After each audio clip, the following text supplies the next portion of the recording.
Remember yesterday, Will, we were talking about the new Mac Pro 2019? Yes. Remember that conversation? There were some people like, Lou, you don't understand who this thing is for. You're missing the point here. No, I mean I fully understand. I thought I made it clear by stating early in that video that I had the previous version of it.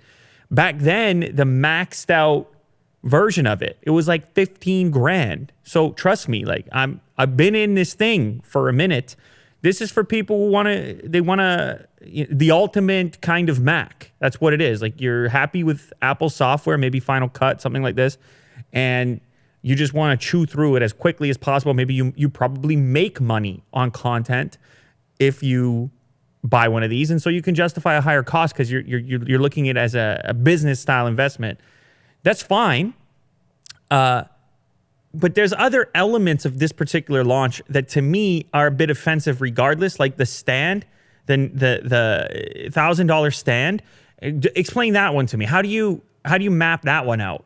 Like not the display. I get it. The display, very high-end specifications, but the stand for the display costing $1,000. What is the justification there other than, hey, we're a luxury brand. We can do what we want. Like it's a nice looking stand, but $1,000 to me is evidence of Apple's position in the game, like what they feel like they can do, what they feel like they could get away with. This is probably the most offensive thing that they launched. Maybe it's a joke to them. I'm not really sure, but it's gotten some attention because of how bizarre it happens to be. You can obviously buy monitors for less than $1,000, let alone the stand to stick them on. Now it looks like it's metal. It obviously pivots, has the potential to pivot. But so here's the thing. It's like on one side, Apple says, hey, we're not a luxury brand. In that previous conversation we had about privacy and how Google criticized Apple saying, hey, privacy, you guys treat it like a luxury. If they're not treating privacy as a luxury, okay, that's one thing, because you could get into an iPhone for, I don't know, $500-$600 or something. But what other way is there to describe a $1,000 metal stand other than luxury? Now, I'm not saying there's anything wrong with luxury. For the record, there's all kinds of luxury goods. You decide what it's worthwhile for you. But like, let's not try to pretend that this is strictly utilitarian and justified on its own merit beyond the fact that it's fancy and that it's luxury. So you want to put this thing on your desk. You want to have the $1,000 stand with the $5,000 screen and a $6,000 Mac, fantastic. Just understand what it is. Let's not try to pretend that every single element of this thing is justified from a cost perspective. The tower is probably the most justified when they did the math against PC workstations of a similar price point. But I think when you package it all together and people see, like, I don't think it does Apple any favors to have this $1,000 stand, because you're trying to make the case on one hand that you're like, look, this is actually not that expensive. It maps really close to what PC workstations are selling for if you were to spec them out in a similar fashion. And then you're like, and next up, we're launching a $1,000 slab of aluminum. And it's like, so it doesn't make the same case. In fact, it states the opposite. And this is where the confusion comes in from customers. And this is where people end up saying, okay, Apple is expensive. And they start to make that association that it must be expensive because all the memes and jokes come pouring in about the $1,000 stand. So anyhow, I think in some funny way, the stand steals the show. It ends up getting all the jokes. It ends up, I saw Jax Films did a music video about the stand, the $1,000 stand. He says Apple is like supreme now. And he's kind of right. I mean, when it comes to the stand itself, that gives you a little insight into the mindset. But even on this, even me saying what I'm saying about the stand, I still feel like there's going to be people that are like, hey, you don't understand. That's special. That's a special stand. So when you got guys like Jax Films who typically don't really cover this segment, maybe with the exception of Apple stuff, and they're doing a parody on your stand, and it's on the trending page, and you know that you've hit a nerve. So that's all I was trying to get at yesterday. I understand the product. Look, I told you, I spent way too much money on a previous version of it. So let's just be clear. I get it. for a certain workflow, if you can save some time and you're getting paid for that work, that can be meaningful. But beyond that, it's like, let's just be honest about the places where Apple takes their liberties, like with the $1,000 stand. So now, that actually wasn't the story I wanted to lead with. I just wanted, Will's got something he's showing me here. So, did you hear about this, Cause the Artist? He made a collaboration with Uniqlo, the clothing brand. Yeah.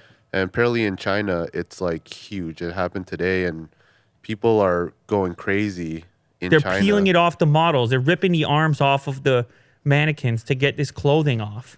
It just kind of reminds me that, a brand can just be so enticing for people to just get. Wow, they're fighting over it over here. They're fighting over this T-shirt. That's bananas, man. I don't. Yeah, just people like rushing into the stores. Even before the gates of the stores open, they're just like rushing in. And then just destroying it, like to get like a T-shirt. Yeah. I mean, we've seen this, of course, before. You get the Black Friday clips. Yeah. It's this scarcity thing. When people think they can't get something, they just, all of a sudden they trigger some sort of a zombie mindset. In fact, they say that's the origin of the zombie concept, is the idea that through consumption habits and through this kind of automatic process of scarcity and feeling like you need this next thing, that you're not even in your right mind. You're not even in your right frame of mind. I mean, these people really do resemble the Walking Dead, brain dead, doing something like this. I mean, I wouldn't be caught doing something like this, but maybe, I don't know, maybe in a different time of my life, if I thought something was cool. I'm not really sure, but it's a herd mentality, Will. It's like once you get enough people doing something, it's justified based on their presence alone. Like, oh, they're all racing towards something. It's like a stampede. Right. It's like a herd mentality. It's like the gazelles in the Serengeti. You know where that is? What continent is that in, Will? Yeah, exactly. All right. That's in Africa, all right, the Serengeti. Yeah. Anyway, it's like a gazelle. One of them spots something that looks like a predator and starts to bounce, and they all got to bounce with him. Or in the case of who's the one who jumps off the cliff, is that what are those called? No, not the walrus. Manatee? It's like famous for going on. Is it? Oh, lemmings? Lemmings. Yeah. That's right. Lemmings. Yeah. It's like famous for like one guy goes, it's like when you were younger and your parents said, that's great that your friend Billy has XYZ, but if Billy jumped off a cliff, would you jump off a cliff? You know, that whole thing. Yeah. And the kid's kind of like, yeah, maybe I would. I don't know. Billy's pretty cool, whatever. So anyway, that's the mindset. But this is actually not where I wanted to start the show today. I just wanted to get that out there in the world. I feel like Apple doesn't have to do this stuff, man. Most valuable company in the world, $1,000 stand is offensive. And the funny thing is, it's kind of like you got to get it to match the whole picture. Are you really going to put it on some ugly vase amount of your $5,000 display? Nah, man, you want it to look like that. So you're going to get that too. And they do the math internally. They're very smart, right? Like from a profit perspective, they go, all right, the dude's already on the hook for $6,000 minimum for the system. What's another $1,000? You know? Exactly. $5,000 minimum for the display. $1,000. He's already expensing the thing. They know who they're selling to with this particular product. So can you blame them? No and yes. Like you can blame them. You can't blame them in the sense that I'm sure they will sell this. They will profit more because of it.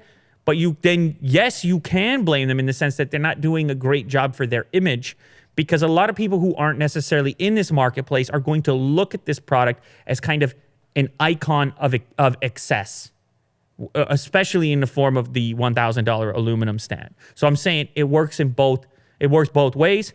Who do you want to be as a brand? Being premium is great to a point. You got to deliver.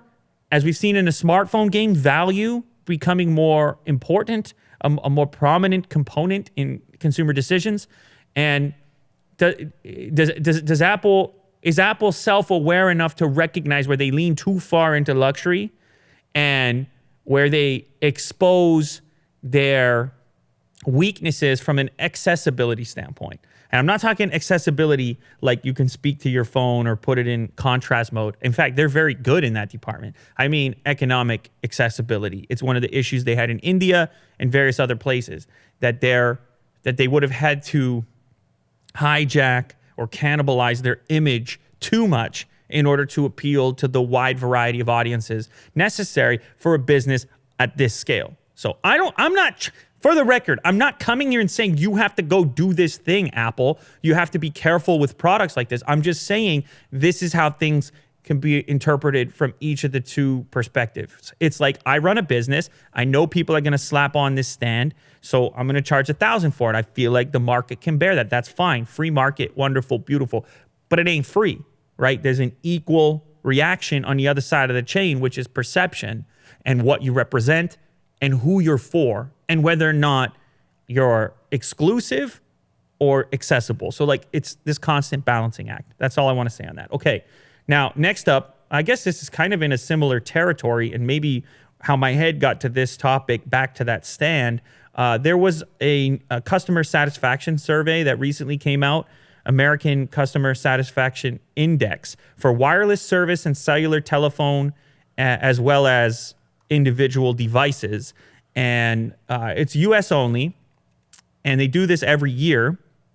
And they try to figure out, first, are people satisfied with the industry as a whole?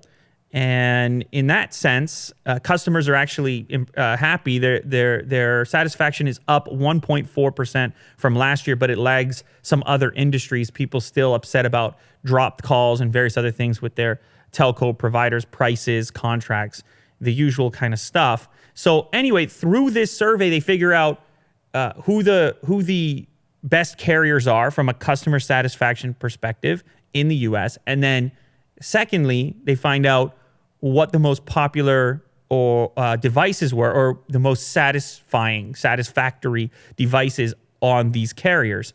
So I think you might have an old one here. I don't know what this one is. Well, it's 2019. I don't know if this is based on the same survey. In this one, T-Mobile actually led the way with a satisfaction score of 76. This is actually posted NBCnews.com /better, which is like, I guess, kind of like a sub site on NBCnews.com.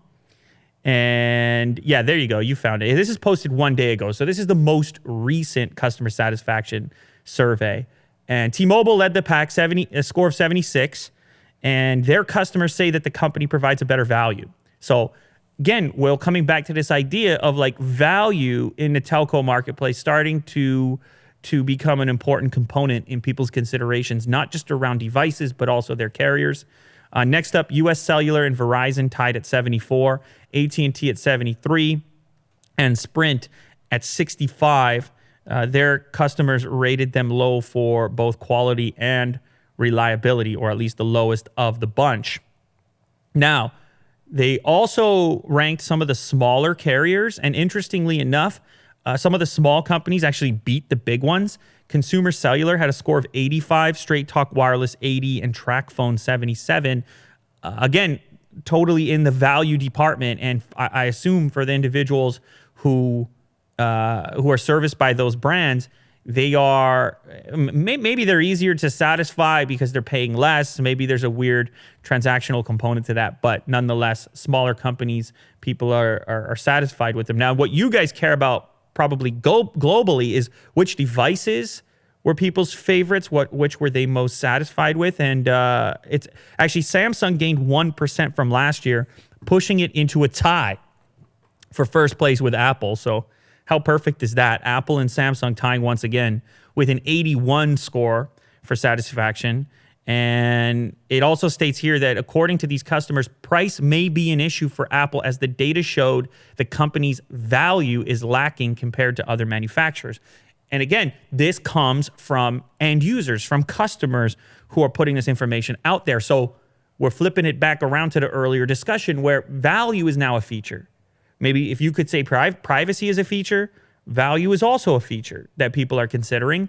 And is Apple doing enough in that department to satisfy that crowd? They don't have to. For the record, I'm just saying, as you can tell from these types of surveys, it's a consideration for end users, and it will, in a sense, come into play when people are making their purchasing decisions. So they tie at 81. Motorola's got an 80, LG 78. As far as the individual device that was America's favorite smartphone with a score of 86. It was the Galaxy Note 9.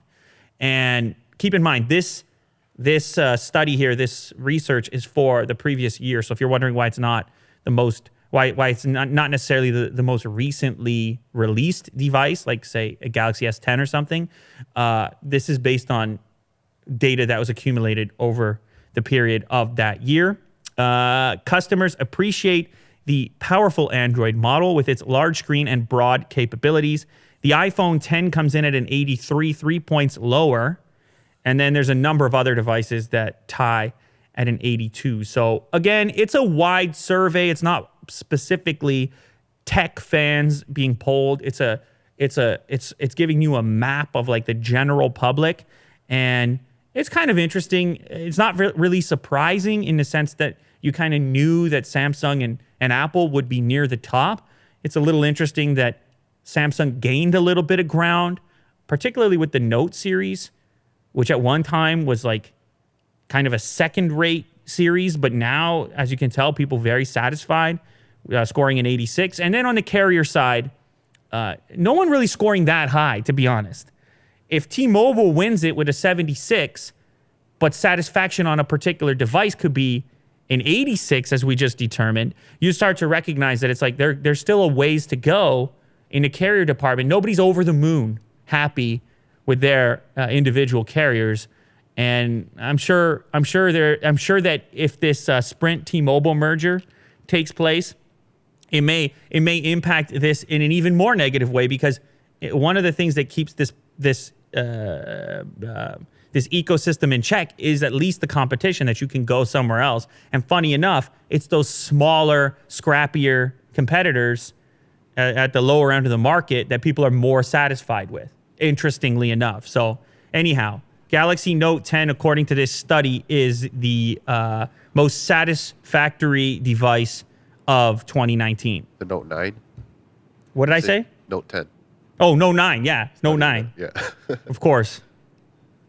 How loud is this rain, by the way? It's not too bad. No, you don't hear it? No. Okay. It's raining, by the way. Raining in the studio. Monsoon season. It's not. It's just springtime. Next up, Senator calls for FTC investigation into dangerous detox teas on social media. What do you know about that, Will? No, nothing. You never saw this before. Fit Tea. It's on Instagram. If you're on Instagram and you hit the Discover page, I'm sure eventually you're going to bump into this stuff. The Kardashians, famous for peddling these fit teas. It's like you hold up a tea, you sign a deal with the brand, you hold up the tea, you're like, look at my tummy.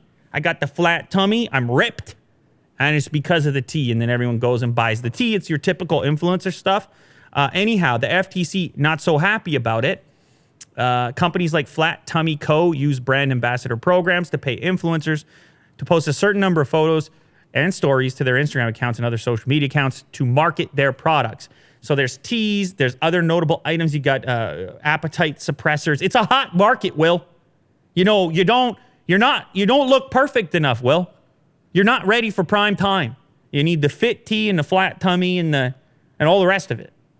So you go out, you look at this stuff, you like the influencer, they're hot, and you say to yourself, let me order up some detox. Let me slim down. Well, you know about this, right? This is just an average, that's just a weeknight for you on Instagram. So anyway, the FTC is like, hey, these products are dangerous. Widespread use, deceptive marketing, and they believe that federal action is required. There's a Kim Kardashian post to 141 million followers. She looks like Lil Michaela there. She looks CG. She looks almost fake. Yeah, she looks CG in that, like the topic from the previous episode. Yeah. And we were talking specifically about virtual influencers. And you think about it, she, in a way, kind of manufactured.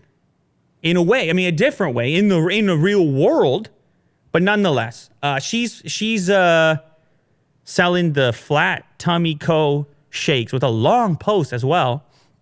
And look, influencer marketplace. Everybody's trying to sell something. You've been on the internet. You kind of, at this point in your life, you understand it. But these products in particular are taking some heat because of the deceptive marketing practices. Like they just say, oh, it's just a detox tea. And then they're finding certain ingredients in here that could be dangerous. They've been criticized for adverse health effects. These teas use diuretics, laxatives, and a range of stimulants, caffeine, and other things. Well, so it looks all friendly. I mean, it looks like I'm having a little protein shake here in the morning. That's the vibe you get from it. Or the lollipops they sell as well. It all seems so friendly. Meanwhile, you're getting everybody boosted up all day long. They wake up in the morning, fit tea time. Really, they're just getting stimulated. They're just running on a stimulant. Well, now, I don't have any problem with caffeine, as you can probably tell. Yeah. I'm a big caffeine guy, but I know what I'm getting when I it's not pertaining. I don't go to Starbucks and they say, get the fit tummy. Imagine that on the front. Fit tummy Starbucks. Just drink 20 coffees. Fit tummy. Yeah. Fit tummy and 20. Kind of blurs the line. It gets confusing, Will. And you know who this is targeting, this kind of stuff, right? It's targeting, obviously, you, but then also the other gender. It's targeting girls, possibly young girls. And so anyhow, some people believe the FTC should step in over here, and because of the ingredients. These ingredients known to cause dehydration and diarrhea, Will. Now tell me, are you ready for that? No, you're not. Hate to say. Yeah, I'm not ready. No. You're not, or you are ready. No. You're not ready. No. You're not ready. So this is some shady stuff. If imagine they had to advertise it for what it was. Imagine they had to say, imagine Kim Kardashian had to say, I got the hot new laxative. You're gonna be on the toilet all day. You know? Fit tummy laxative. Like, it's not gonna fly. It's not the right vibe. So it's like this kind of a weird underbelly of, we're gonna call it fit tea, activate, cleanse, whatever. Then you got the young customer on the toilet all day and they're like, damn, I'm light. They go step on the scale. What is it promoting, Will? You know? Somebody got to take a look at it. So anyway, that's what this guy's saying. FTC wants to work alongside the FDA to increase efforts to inform the public about what this actually is. So on one end of the spectrum, you got just people being dishonest in the influencer marketplace trying to sell you something. That's got its own set of issues with the FTC. This one, a step more dangerous, in my opinion, because it's got the adverse physical side effects, and it's far-reaching. I mean, if you're on Kim Kardashian's feed, 141 million followers, that's a lot of girls on the toilet. How much money do you think? To be clear, it's a lot of all of it. It's a lot of money. Well, to get on that feed, probably, maybe Jack's doing the crack research right now. I'm getting a little update here. What does he say? No, that's somebody else. That's Ryan trying to hit us with the news. Trying to interrupt the show. Anyway, she's getting, I don't know, millions of dollars, man. She gets millions, and the toilets get lots of action. It's a weird exchange. Like, it's just not what you expect. It just doesn't fit the whole thing. Doesn't really work out properly. Now, I don't know. They're not going to make a comment on it, I'm sure. The transaction already took place, I'm sure. But it brings into question the bigger picture on this influencer thing. I speak from personal experience, Will. They want to call me that. You know, you catch the emails. What if you promote this? What if you promote? I'm telling you guys, man, it's intense out there. It's difficult. It's a hard place to navigate. I feel like myself, getting better at it. At trying to be responsible for anything you attach to. But when you got the biggest influencers in the world that are just like moving laxatives, it sends a message industry-wide that, like, you can pay for whatever you like. You can get it. You just, with the right amount of money, you can get it. So look, it's very similar to what I said with the virtual influencer topic that we covered on the previous episode. Keep your headlights on, high beams, see through it. Ladies and gentlemen, tell your friends, Nothing is what it seems on the internet. I promise you. Now, for some of you, you're like, yeah, Lou, of course it's not. But I just want to put that signal out into the universe. It's not what it seems. It's a lot of games taking place. And this is a perfect example of it. You package something up. That's a package deal, Will. That's the product. The product is not in the bin. It's not in the jar. It doesn't exist without that. Yeah, that's right, Will. That's right. Scroll around up there. That whole thing, that's the product. That's the package deal. You put those pieces together like Lego, rocket fuel straight to the moon. Toilets everywhere. Telling you right now. All right, so anyhow, oh man, I got fired up about that. Look, headlights, keep it on. It's not what it seems, I promise. Did you know Walmart, they got their own Android tablet now, and it has the full Play Store. And so this makes it an alternative to the very inexpensive tablets from companies like Amazon, like the Fire tablet. I believe this thing is like $60. And it's going to be plastic. It's not going to be all that fun. According to 9 to 5 Google, the screen has like a sticky feel to it. But one of the things I like reading through here, even with the low spec 720p display, it's got a relatively clean skin on it. Like, that's the opposite of the Amazon situation. So is it going to lag a little bit? I mean, it's not going to be that quick, but at least the software's clean.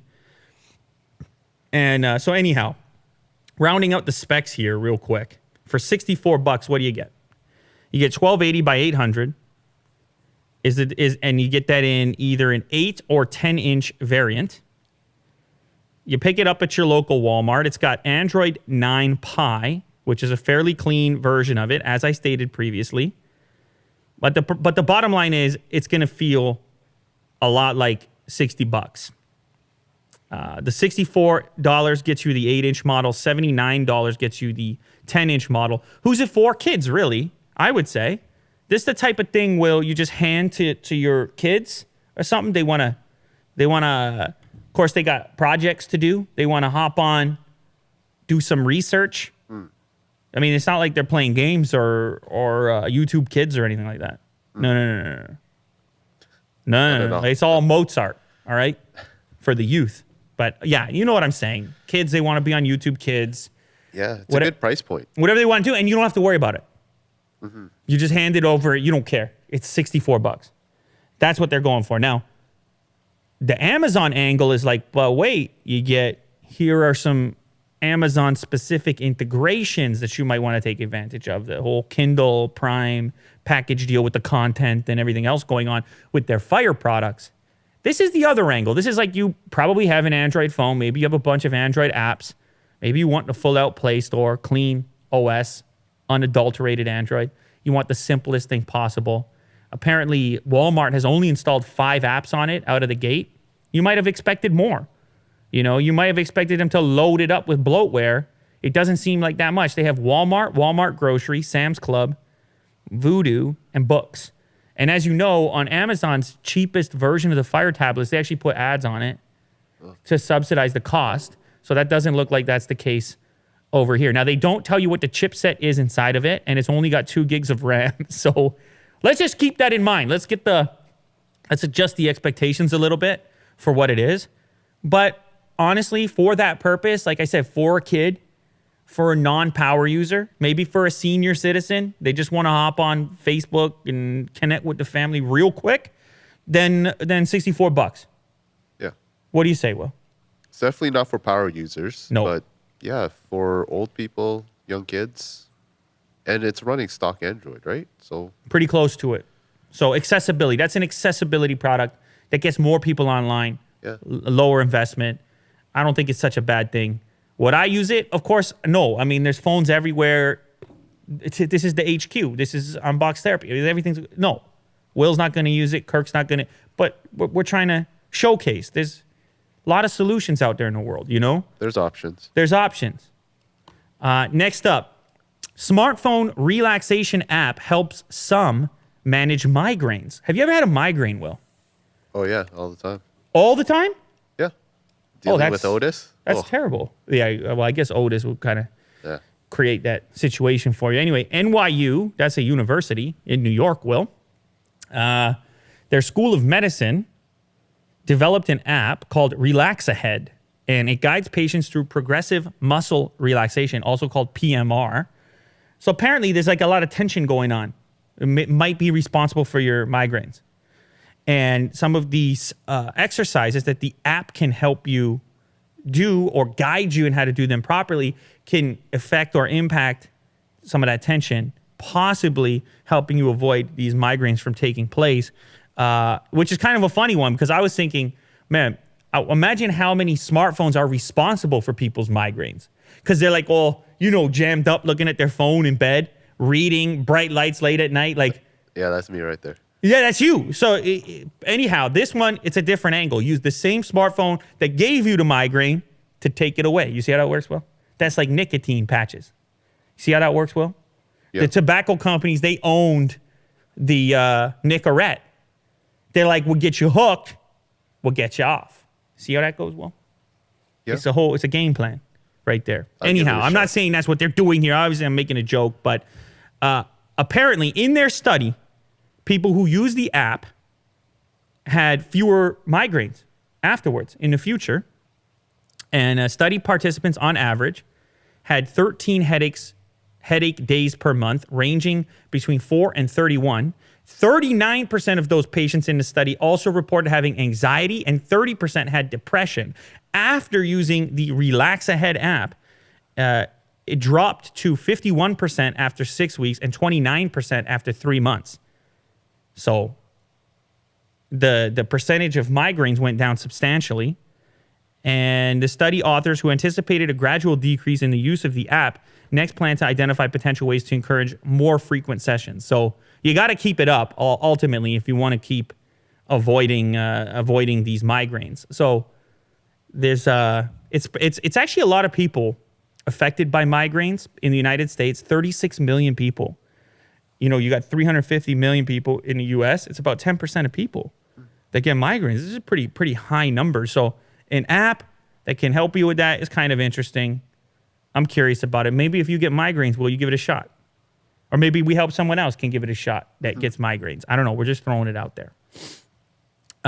Samsung launched its own gaming service with Hatch. Have you heard of Hatch? No. Neither did I up until now. It's a game streaming service. Like, they're going after the Stadia bucks here. And they're doing it alongside their 5G smartphone, the Galaxy S10 5G, of course, because if you're doing this type of game streaming, you're probably going to want a hot connection in order to have a seamless experience. 5G on the verge of being rolled out in the U.S. by at&t and Verizon? Who? Yeah, Verizon, Sprint. I mean, it's out there. Blazing fast speed, low latency. So Samsung comes out. They team up with Hatch. And apparently this service has previously already been launched in Korea. I guess there's a faster connections there. This relationship's already in place. And they're going to bring that to North America now. Well, the United States, at least they're saying in this particular article. It's a subscription-based service. So you're not going to pay per game. Some of the games include Hitman Go, Monument Valley, Space Invaders, Infinity Gene, and Arkanoid Rising. So there's 100 games and no in-game purchases and no downloads required. So this is the Stadia type of thing. Those are not AAA titles, obviously, like Stadia's promising. But 100 games right now, more than 100 games right now. None of the annoying in-game purchases. No downloading. None of the in-game advertisements that you would get with like a free game or a free mobile app or something like this. All streaming over 5G. Of course, it's great for the carriers using more data. They must love this type of thing. But you could obviously also hop on to Wi-Fi in order to do this streaming. Now, they don't list a price here. Can you find a price, Will? 5G gaming service with Hatch, Samsung. Did they list a subscription price? Because in this article here on CNET, they don't actually list one. Maybe the price is not out yet. Maybe it's a matter of time. Or maybe you're watching this and you know the price. Oh, there we go. 3-month Hatch Premium. Oh, when you buy the device. I could see that being the case. Click on that one, MS Power User. It looks like it's going to discuss some pricing right there. Yeah. Play Galaxy Link. So it was this is early on when it was in the trademark office. So anyhow, maybe the price is out there now at the time that you're watching this. You can leave it in the comment section down below, but it's a cool idea. And it does seem like a futuristic movement is happening in the gaming spectrum where game streaming, I'm not talking about watching people stream playing games. I'm talking about legit pop open the game and play it, no download, and where you can start to offload some of that processing, some of the horsepower to someplace other than where you are. It's not just Google with Stadia that's moving in that direction, or the big game companies with the consoles, but also Samsung and possibly your mobile phone carriers. You could imagine a future in which, we talked about it before with exclusive titles and things like this, where you could pick up the new Galaxy and then their game streaming service may have exclusive titles that force you into their hardware. I'm not suggesting they do that. I'm not even suggesting I'm a fan of that. But you could picture that in the future as these brands continue to try to find ways to differentiate themselves. So Will's showcasing here, Destiny 2 is reportedly coming to Google Stadia with cross-save support. How cool is that? Cross-save support. You play a little bit on one platform, right? And then you move over, you're on the go. You pick up from the save point on the mobile. Very cool. I mean, stuff is happening. Guys, you gotta be interested in it. You're a tech fan anyway. So why should this particular department stay stagnant? I would probably try a lot more games if it was just a matter of popping it on casually, like how you use Netflix or YouTube or something like this, as opposed to the whole fanfare. I sound like a real fancy boy right now. But the whole fanfare of like picking it, paying for it, downloading it, it's a whole process. It makes me feel kind of, I'm just saying I'm a busy guy, So I can see a place for something like this. It doesn't have to completely replace the traditional medium, but like as a substitute, as a next phase, it's kind of cool to see these things. Of course, on Thursday, we're going to hear more about Stadia. So that's tomorrow. That's happening real soon. Did you know that Ikea is making custom accessories for gamers? We spoke about Ikea in yesterday's episode for different reasons regarding the design of the new Mac Pro and how it kind of resembled. Well, Ikea apparently does want to get in to some degree into the consumer electronics space or the 3D printed accessory space. They've got a couple of different models here and a video to go with it. They have a 3D printed wrist support targeted at gamers, keycaps with texture on them. If you scroll down, you can catch a look at those. I think you might have to go down a bit further. Maybe it's not on that. There they are. Textured keycaps. You can replace yours with the texture of your choice. Apparently, eventually, it's going to be a whole customization process so you can get things suited to your particular anatomy. But here's a company, Ikea. They're not going to lay down. They're not going to sit around and sell bookshelves for forever. They got to do something. You got fresh blood, young blood in there. They're like, hey, here's the future. Gamers are the future of Ikea. Who would have thought? Mm-hmm. I mean, at least somebody internally must have believed that to be the case. You can't stop. You got to work on the next thing. So there's a cool video here showcasing the collaboration between Ikea and this design firm responsible for the 3D printing and so forth. They have a couple of different product suggestions right now, but the assumption is that that's going to expand. And in this video, they showcase the construction process, 3D printer. We did the video recently on the 3D printed shoes, which were cool. And we were like, we wished they could be custom.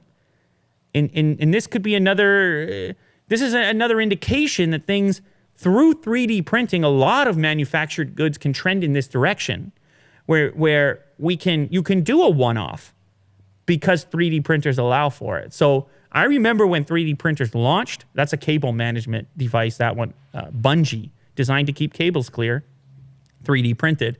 I remember when they launched, it was like, these are cool for like prototyping, right? And that was it still is sort of the case. But now this move towards customization, because of course the cost of these machines down, so you can have enough of them now to have them running in some sort of production facility.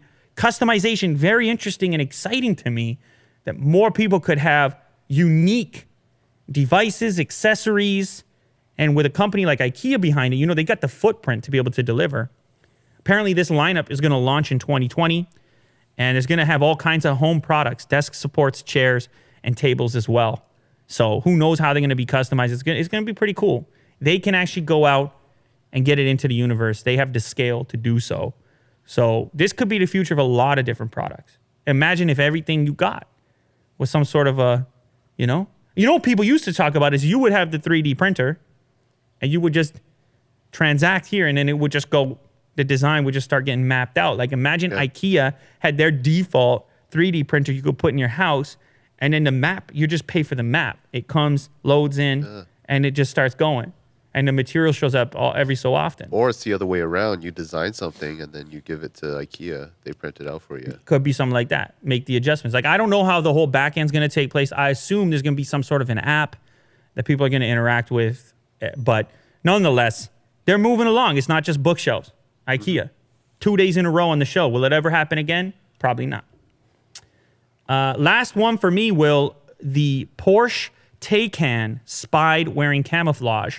This is their Tesla Model S competition, and these are some really good looks at it now.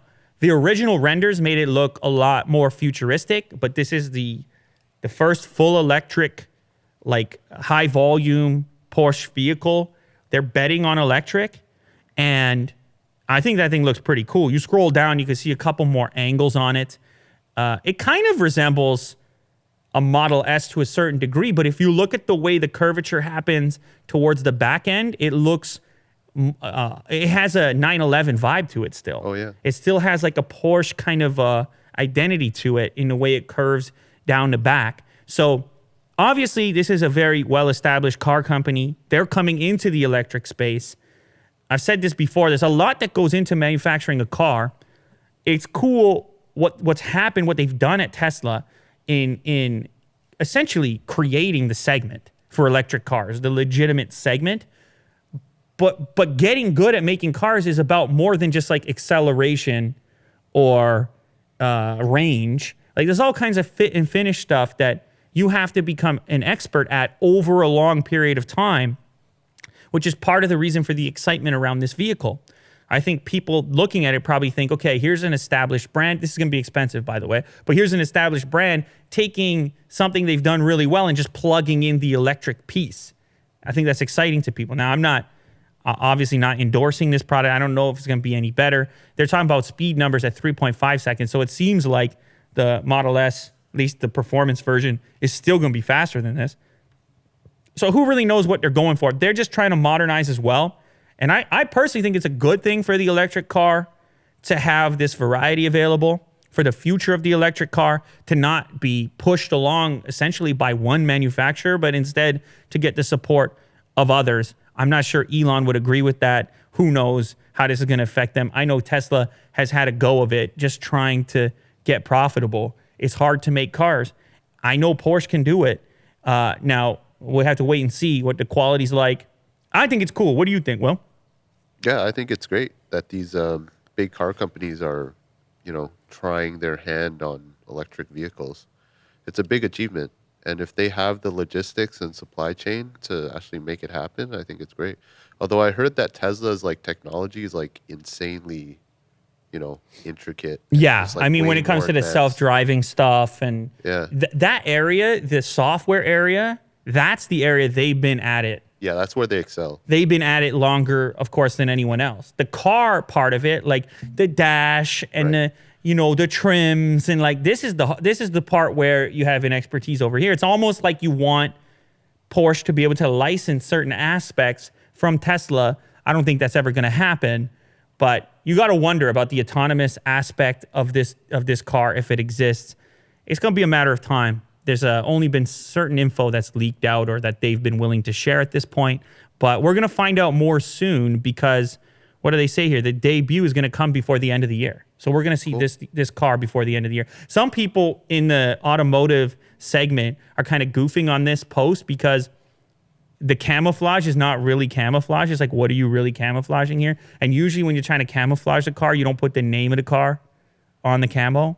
So it's kind of funny. I don't think they're really trying to hide it at this point. I think they're pretty set on the design of it. But anyhow, a couple people, automotive segment, cracking a few jokes on that one. I think it looks cool. All right, Will, you got anything you want to talk about today, sir? This story was maybe like a couple episodes back. You were talking about like this animated chart on YouTube. Yep. About the richest companies with their net. I found one here that kind of shows off the most viewed YouTube videos through a set number of time, like 2006 to 2019. And you can see that, a lot of these videos turn into music videos, the most popular ones. Mm-hmm. They rise right up to the top and they just stay there. So up here, you'll see like Justin Bieber Baby is like number one. And then all of a sudden you see Gangnam Style just like totally push it out of the way. That becomes number one. And then all of them just become music videos, essentially. Yeah, well, I mean, there's two ways to look at it. You could be like, hey, I think that's a kid's video climbing up right there in 2016, Masha and the Bear, I'm guessing. It says it's from Get Movies. Here's the thing about music videos, right? If they're not boosting the numbers, like if we just take that thing aside and say like that's not part of it, although music business has done that in the past through radio play, record sales. There's been some funny business with record labels and things like this. So let's take that out of the equation, though. Music, you listen to it more than once if you like it.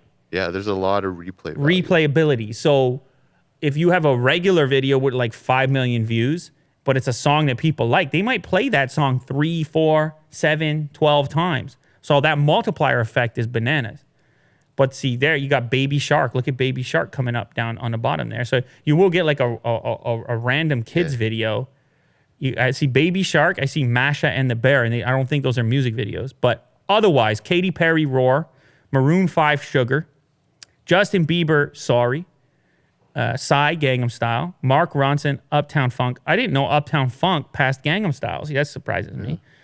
Wiz Khalifa, See You Again, Ed Sheeran, Shape of You, and Luis Fonsi, Despacito, featuring Daddy Yankee. That's at 6.2 billion views. 6.2 billion views. You want to know what's crazy? I don't even know how many of these songs I've heard.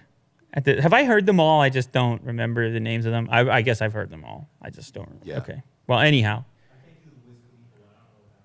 Yeah, See You Again, Wiz Khalifa. I'm sure I've heard it. It just, whatever. I mean, I'm not remembering it. Fast and the Furious? I never searched it up, is what I'm trying to say. I'm sure I heard it in the background somewhere. 4 billion views. I'm guessing I heard it. Yeah. But that's wild. Those are big numbers. Big numbers. It's kind of like the T-Series topic that you talked about the other day with them passing 100 million subscribers. It's like, man, these numbers keep getting more and more crazy as the scale of the platform gets more and more crazy. So, do you have some questions for us today, Will? Yep. What do you got? Lou, what is your take on the music industry? Whoa, did you line those up? No. What is your take on the music industry? I had industry? another story, but it was like a really quick one if you want to cover it. What, is music related? So no, it's not. Oh, you got a story you really want to get in. You put the guy's question up, you got rid of it. What the? So Xbox body wash. Is this real though? It's hitting Australia. Wait, but is it real though? Will, are you sure this is real and not a joke? It was trending on Twitter.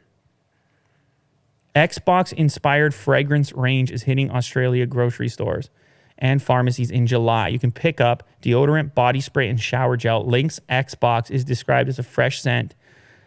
What? Why? What is the need here? What's going on? Because if you're a gamer, you sweat and you have Xbox. Oh, thanks, wash. Will. Yeah, nice try. I see what you're doing here, Will. You're trying to get me fired up, aren't you? That's what you're trying to do. This is one of those like weird licensing deals where like somebody has a golf game, you know? Some Microsoft executive he wants to schedule a golf game. He's like, who's in my Rolodex here? Oh yeah, the guy from the body spray. We had to justify golfing 14 times between now and the end of the year. Xbox body spray. You see what I'm doing? You see what I'm not? saying there? That's how Have these it a things come go. together. That's wild. I don't know. I never thought I'd see the day. Well, you're bringing the heat though. That is a absolutely crazy. flaming news story, is how I would describe it. Anyways, It's on fire. Okay, cool. Very, very well. Oh, you picked the subject line. I love Willie Do and the heart That's right. emoji. Oh That's right. man, you love that too much.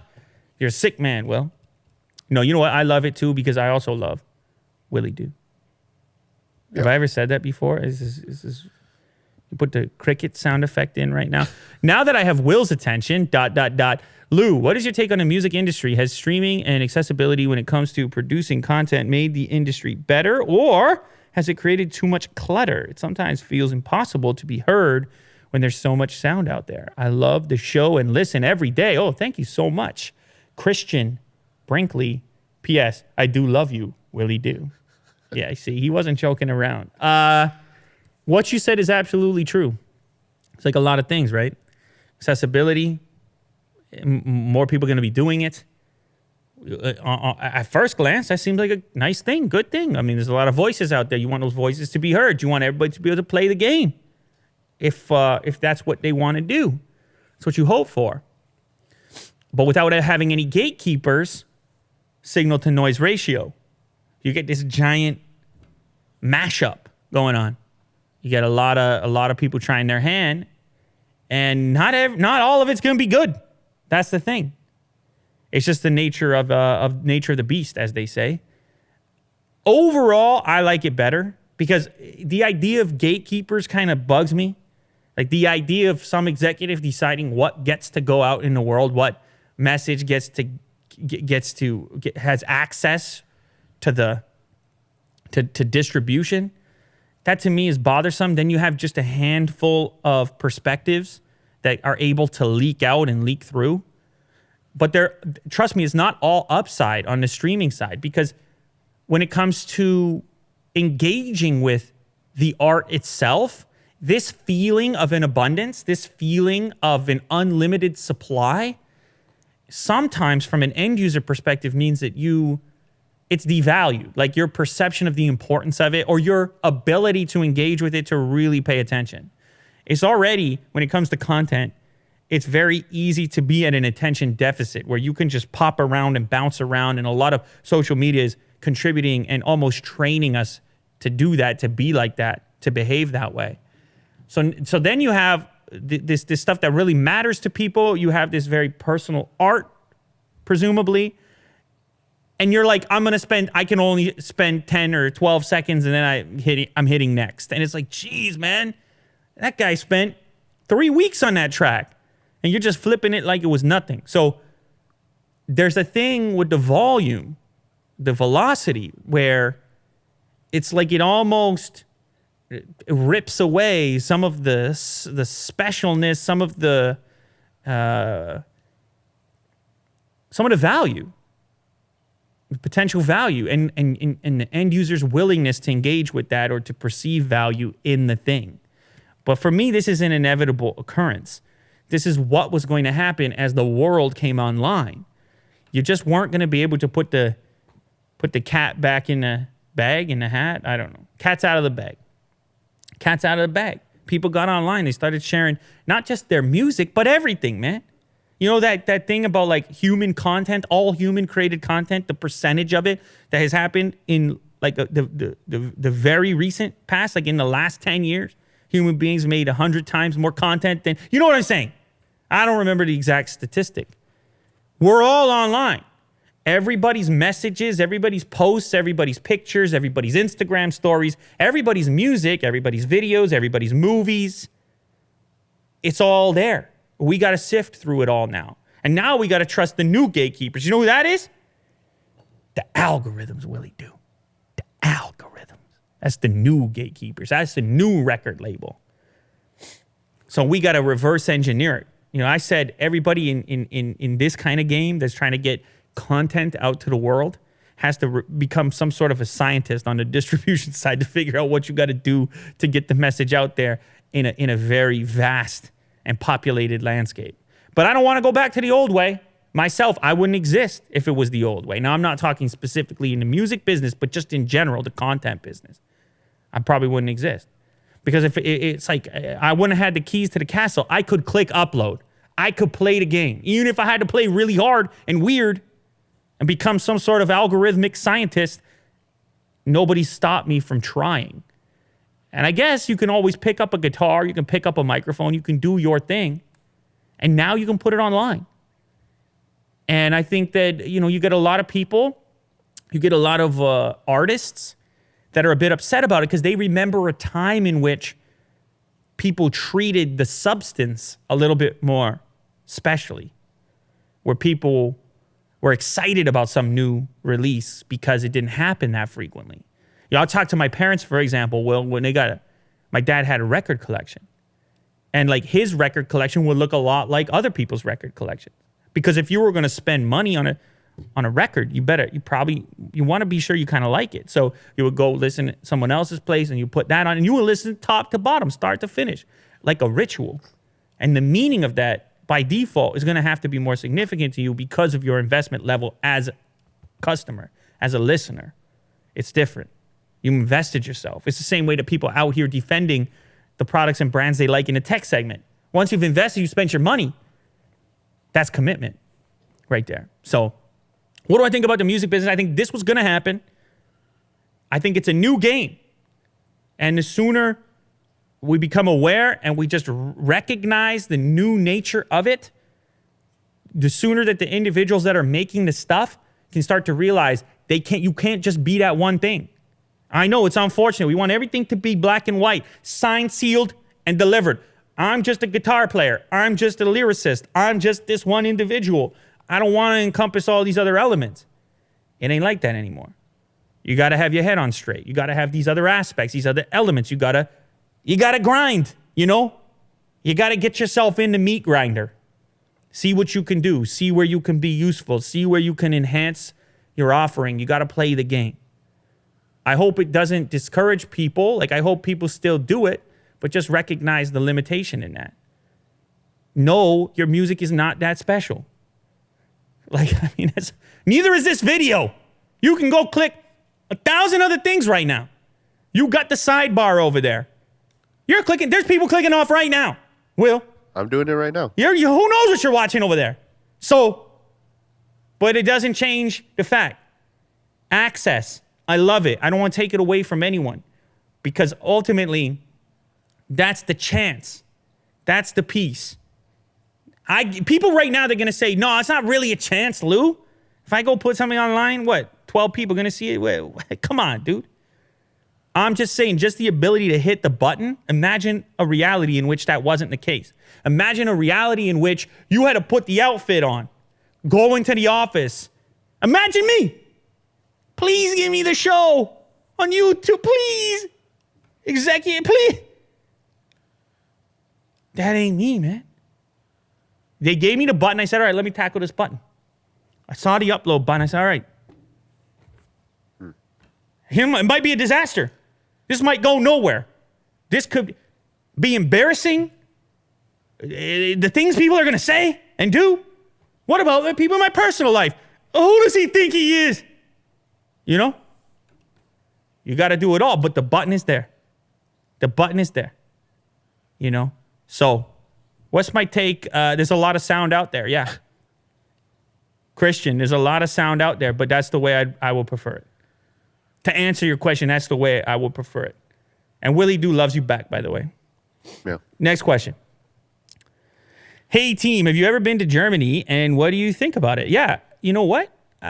This is another one. What do you think about Germany, German people? I've been to Germany, actually, more times than a lot of other places, because I've been to IFA a couple of times, and Berlin, Munich. I think that's it. It's very clean, modern, low-rise buildings. It will strike you. Low-rise buildings. History. I mean, the old churches and things like this, and the vibe. Very peaceful type of vibe. I was outdoors a lot. I had something called currywurst. which is like bratwurst, but it's like curry flavor, and you get it on the street. It was delicious. I also had an incredible hamburger when I was in Berlin. I don't remember the name of the place, but there's a bit of dispute over the origin of the hamburger at that point in time. German people couldn't have been more friendly.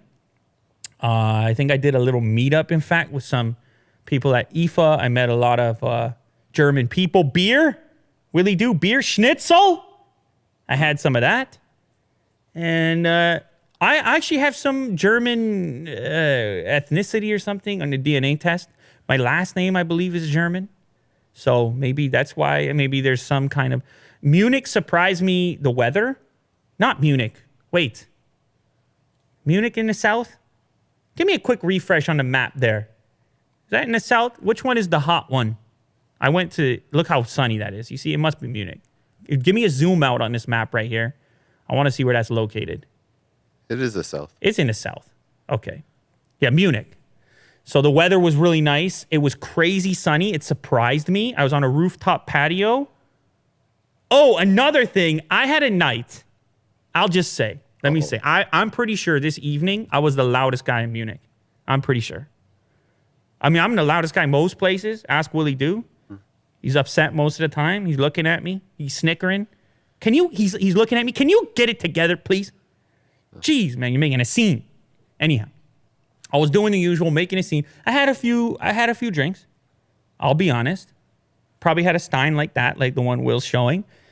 And usually, if you're in that state, kind of belligerent, you were drinking or whatever, and it's getting late in the night, usually people are getting aggravated with you, and you feel their aggravation. Like, as you go back to the hotel with the taxi driver, people were the coolest when I was in that mental state. We went to we showed up at breakfast because we had stayed up the whole night, and we showed up at breakfast in Munich, smelling of beer and whatnot. And they were like, come on in, let's go. Breakfast time. What do you need? An omelet? And so on and so forth. And I don't remember who was with me, but whoever's with me remembers this. We were like, wow, these people are being so nice to us, even though we're garbage. Right now, we're human garbage. I don't even want to serve myself in that moment. Like, that's the degree to which, that's the state we were in at that moment in Munich. So what can I say about Germany? What can I say about it, Will? I loved it. Big fan. German people. It's all good. Well done. Steins, beer, schnitzel, currywurst, history. What a time to be alive. All right, one more question, Will. Hey, Lou. Hey, Will. My name is Tomas. I love that you always put some humor into the show. I crack up several times, usually. What was your first pet? How big of a crime is putting pineapples on pizza? Okay, I'll do the pet one first. I probably had a goldfish. That doesn't count. It didn't last very long. I had a dog, a puppy named Buddy, that was hit by a transport truck when I was young. I still recall crying about that with the whole family. Yeah. We came back from a trip. Someone was babysitting the dog, and he's like, yeah, I got hit by the transport truck. Oh, no. The screen door was left open. Crazy story. We lived in a kind of like a rural setting when I was really young for like a couple years of my life, and that's where this occurred. So it must have been close to like a main freeway or something, or whatever it was that happened. We cried whole family for like a day. After that, got another dog named Spike. That was a wonderful dog. German Shepherd. It was a mix. Some German Shepherd and some other type of dog as well, mixed together. That was a dog. That was a dog. When you would come home, I mean, it was a noble dog. I mean, she would look out for you. And just a part of the house, you know? Lots of love. You would go away on a trip or something, you come back. Oh, man. Tail wagging. Love that dog. So that was next. What was the other? Pineapples? Go put pineapples, put whatever you want. It's not a crime. Wait. Sweet and salty is not confusing. It's a common flavor. People go crazy over this one. Like, you can't do, what do you do? Someone arrest this man. Sweet and salty is well established. Sweet and salty, that's peanut butter. I think that people who hate this combination probably hate peanut butter, probably hate salted caramel. It's just sweet and salt. You know there's not that many flavors? You watch that Netflix one? Sweet, salt, fat. It's not... Yeah, salt, fat, acid, heat. It's not that many flavors to figure out.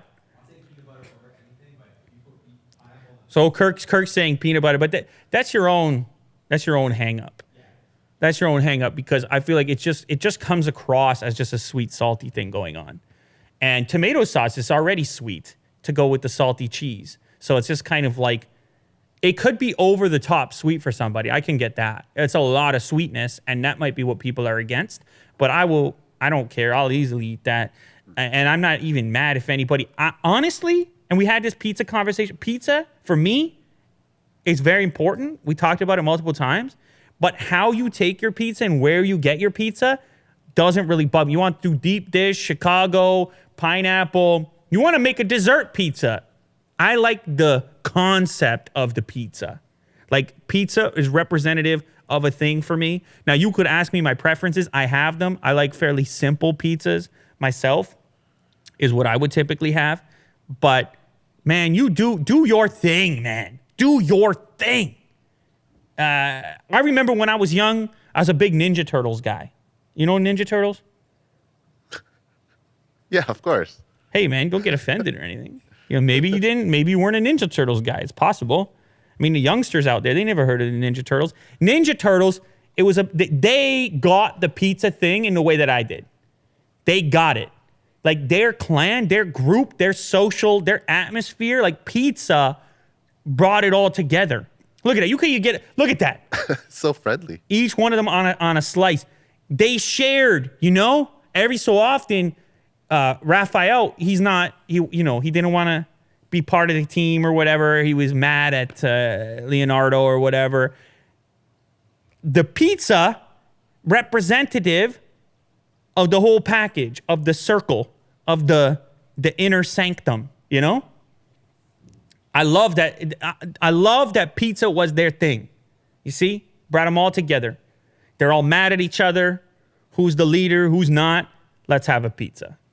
And it was always the social, the extroverted one. It was Michelangelo that was the pizza guy, the most excited about pizza, who brought them. You see how that works? And of course, also an incredible endorsement opportunity for Pizza Hut. Pizza Hut. Incredible endorsement opportunity for Pizza Hut. All right, let's do a quick poll. Favorite Ninja Turtle growing up? Don't lie. Donatello. Yeah. With he had the long stick, the staff. Yeah. And he was also he was a smart one. Yeah. Like with computers and gadgets and things like that. Kirk, who do you got? You're going with Raphael. Yeah. You like the angst. Rebel. He was dramatic. He was dark and dramatic. I'm not going to lie. I liked him too. I'm not going to lie. Jack, which Ninja Turtle? No, you can't take Casey Jones, man. Can he take Casey Jones? I feel like that's... No, so did I, but I feel like you can't answer that. I feel like it's not fair. Take Casey Jones, but take a Ninja Turtle as well.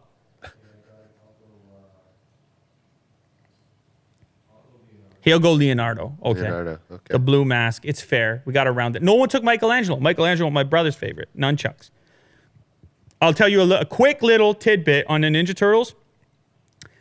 They only gave him the colors because they were worried that the weapons weren't enough of a differentiator for the North American audience. The Ninja Turtles in Japan all had the blue mask. They didn't have the colors, so they were less of a boy band.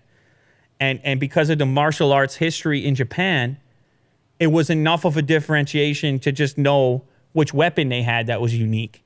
The mask and the color didn't have to be unique. So they got repackaged for North American consumption, much like the NES, which used to have a gray pistol. What's that thing called for Duck Hunt? Blaster. It used to have a gray blaster. And then for the North American market, the moms got all scared and whatnot, so they made it red. So there's some background, some Don't do this to me, Will. He's showing me fat Ninja Turtles now. Pizza destroyed their lives. Anyhow, there you have it. We did it. We've been there. We've been there and back, Will. Never expected to get to Ninja Turtles today, but it's giving me a warm and fuzzy feeling. I'm traveling back in time, thinking about pizza, getting hungry like many of the people watching this, talking about Japan once again. That came back up. Ikea somehow pops up in 2 consecutive episodes. The Mac Pro, the ultimate cheese grater, it's back as well. I said it before, I'll say it again. What a time to be alive, Will. We get to do this. We sit down, we break it down. It's an incredible opportunity. It's an incredible responsibility. And I just hope you're aware of that responsibility. Mm-hmm. I am.